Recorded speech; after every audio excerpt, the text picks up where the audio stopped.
이 프로그램은 미주 한인사회 대표 종합법률그룹 이문규 법률그룹 제공입니다.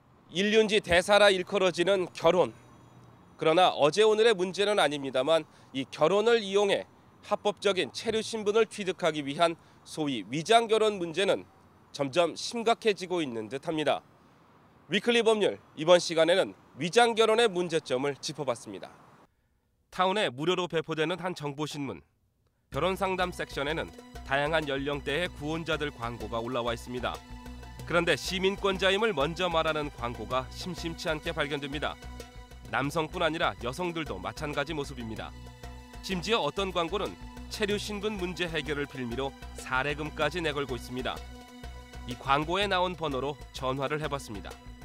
전화를 받은 남성은 질문에 정확한 답을 회피했으며 기자임을 밝히자 그 광고에 대해서는 별로 할 말이 없다며 전화를 끊어버렸습니다. 청원서를 낼 때 굉장히 깐깐하게 심사를 이민국이 하고요.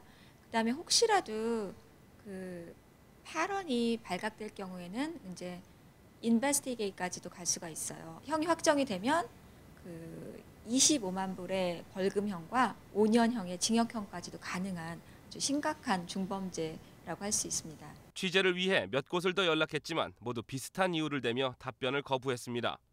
결국 타운의 한 결혼 상담소 에이전트에게서 위장 결혼에 대한 얘기를 들을 수 있었습니다. 관계자에 따르면 시민권자와의 위장 결혼은 경우에 따라 10만 달러까지 요구한다고 합니다. 웬만한 셀러리맨의 2년치 연봉보다 많은 셈입니다.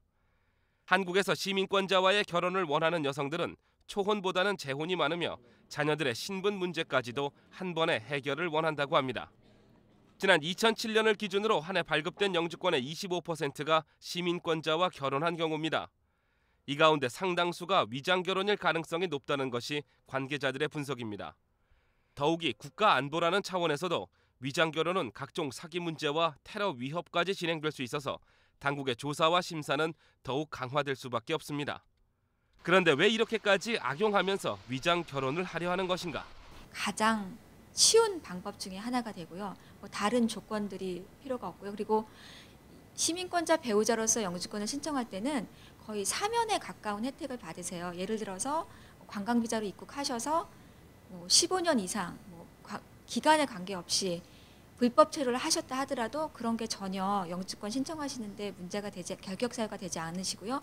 불법 노동하신 거, 그러니까 적법하게 입국 절차를 거치기만 하셨으면 그 모든 것들이 웨이브가 되기 때문에 시민권자하고 결혼하셔서 영주권을 취득하시는 건 거의 사면과 같은 혜택을 받으세요. 그렇기 때문에 또 그만큼 악용의 그 여지를 남겨두고 있는 것 같습니다. 그런데 여기에서 충격적인 사실은 시민권자 배우자로 인해 정신적, 육체적 학대를 당하게 되는 경우가 의외로 많다는 것입니다.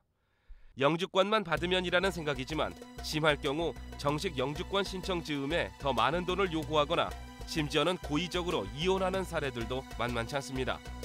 이럴 경우 고스란히 피해는 자신이 떠맡게 되고 신분 문제는 다시 공중에 떠버리게 됩니다. 대다수가 노인과 젊은 여성의 위장 결혼 케이스입니다. 그 조건부 영주권을 해지할 당시에 그 시민권자 배우자의 동의 없이도 셀프 페티션이 가능한데요. 그럴 경우에는 이제 그 진실한 결혼이라는 것을 증명하기가 그렇게 만만치는 않으니까 여러 가지 그 재반 증빙 서류들을 첨부하셔서 그 정말 어려워서 결혼 관계를 유지하실 수 없을 경우에는 꼭 그 어뷰즈의 그 수준까지 가지 않더라도 결혼 관계를 유지할 수 없을 경우에는 셀프 페티션도 가능하십니다. 여성인권보호법인 바와가 아니더라도 이민법상에는 배우자 폭행에 대한 보호 항목이 있습니다. 즉 배우자로부터 결혼 생활을 유지하기 힘들 정도의 고통을 받았다면 이혼이 법적으로 종료된 시점에서 배우자 없이도 영주권을 신청할 수 있는 것입니다. 그러나 반드시 위장 결혼이 아닌 진실된 결혼이었음을 증명해내야 합니다. 또한 위장 결혼으로 피해를 보는 것은 본인들만이 아닙니다. 위장 결혼이 너무나 팽배해 있고 그다음에 이거에 대한 거부감 자체가 굉장히 희석된 것 같아요. 이거를 악용함으로 인해서 정말 신성하게 보호받을 결혼이 그냥 영주권을 쉽게 취득해버릴 수 있는 아주 그런 비도덕적이고 값싼 그런 도구로 전락해버리는 것 같아서 실제로 결혼해서 절차를 진행하시는 많은 그 선량한 분들이 적지 않은 어려움을 겪고 계셔서요. 위장 결혼 문제는 비단 한인 사회에만 국한되는 것은 아닙니다.